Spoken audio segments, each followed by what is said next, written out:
کہ میں حضور صلی اللہ علیہ وسلم کی بارگاہ میں حاضر تھا، عصر کی نماز پڑھائی آپ نے، عصر کی، اور اس کے بعد فلما سلم قام سریعا، جو ہی آپ نے سلام پھیرا نا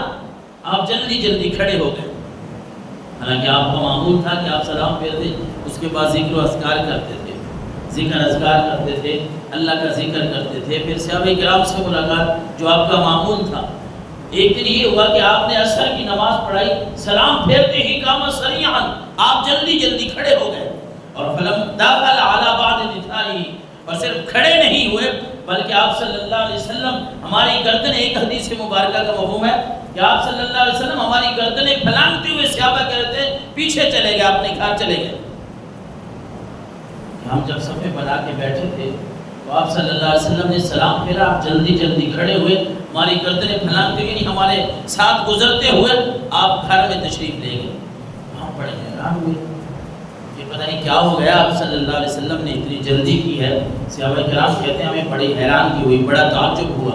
اچھا تھوڑی دیر بعد کہتے ہیں ثم خرج وراء ما فی الوجوہ القوم من تعجبهم لسرعته، پھر تھوڑی دیر کے بعد آپ تشریف لائے، تھوڑی دیر کے بعد جب آپ تشریف لائے نا تو آپ صلی اللہ علیہ وسلم نے فرمایا، آ کے اپنی قوم کا، اپنے صحابہ کا جب تعجب دیکھا نا تو یہ تو حیران بیٹھے ہیں،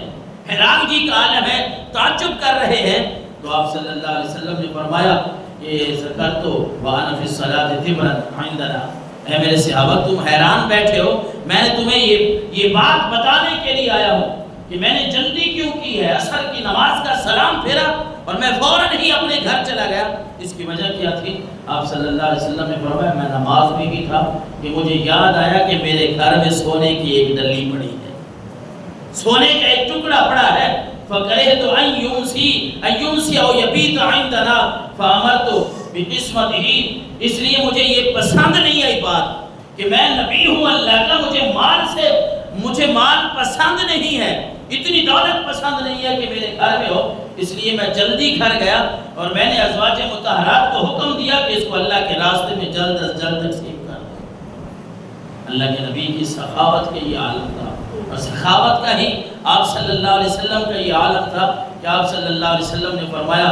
حضرت ابو ذر رضی اللہ تعالیٰ عنہ فرماتے ہیں کنت مع النبی صلی اللہ علیہ وسلم فلما ابصر یعنی احدا، آپ نے احد پہاڑ کو دیکھا، احد پہاڑ کو دیکھا، یہ بخاری شریف کی حدیث مبارکہ ہے، اور پھر آپ نے فرمایا ما احب انه يحبل لي ذهبا ينقص عندي منه دینار، اے ابو ذر میں یہ نہیں پسند کرتا کہ یہ احد پہاڑ میرے لیے سونے کا بن جائے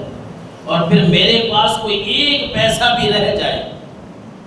میں یہ پسند نہیں کرتا۔ حالانکہ ایک حدیث مبارکہ کا یہ بھی مفہوم ہے نا کہ اللہ تبارک و تعالیٰ نے فرمایا نبی اگر آپ چاہیں تو ہم پہاڑوں کو حکم دیں کہ وہ آپ کے ساتھ چلیں،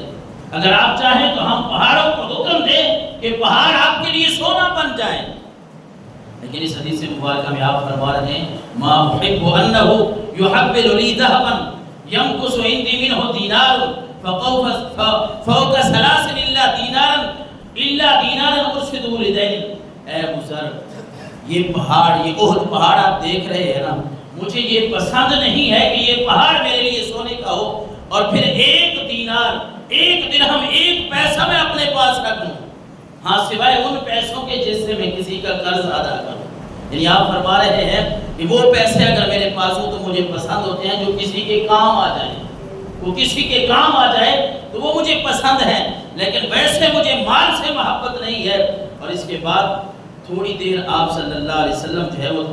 تھوڑی دور آگے گئے نا تو پھر حضرت ابو ذر رضی اللہ تعالیٰ عنہ کہتے ہیں میں نے عرض کی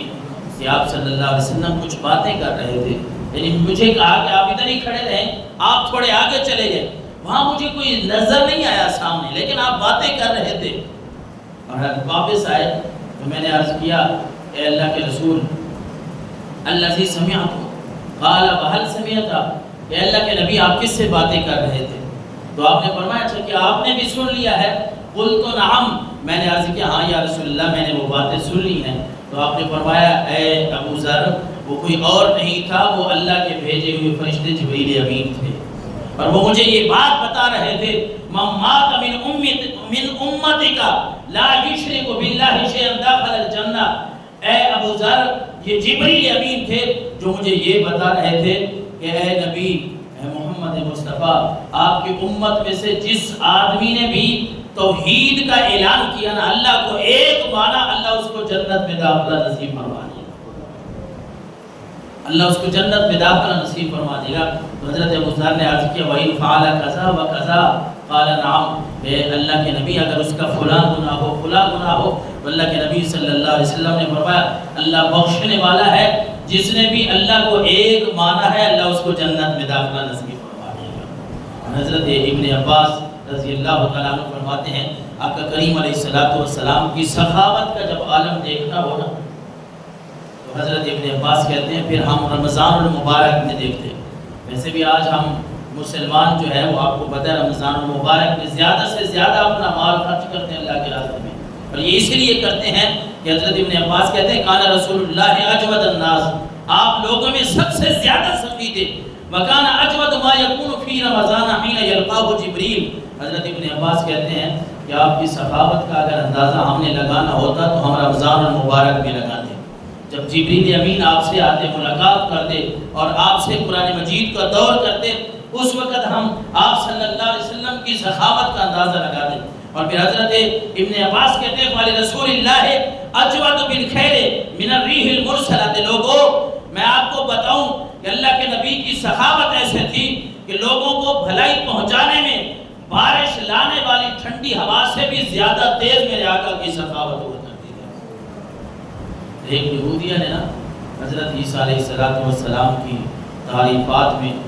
کسی مسلمان عورت کے سامنے نا ایک دوسری عورت یہودیہ وہ کہہ رہی تھی کہ ہمارے جو نبی تھے وہ بڑے سخی تھے، اور اپنے انصاف سے وہ بڑی ان کی تعریفیں کر رہی تھی، اور جو مسلمان عورت تھی وہ سوچ رہی تھی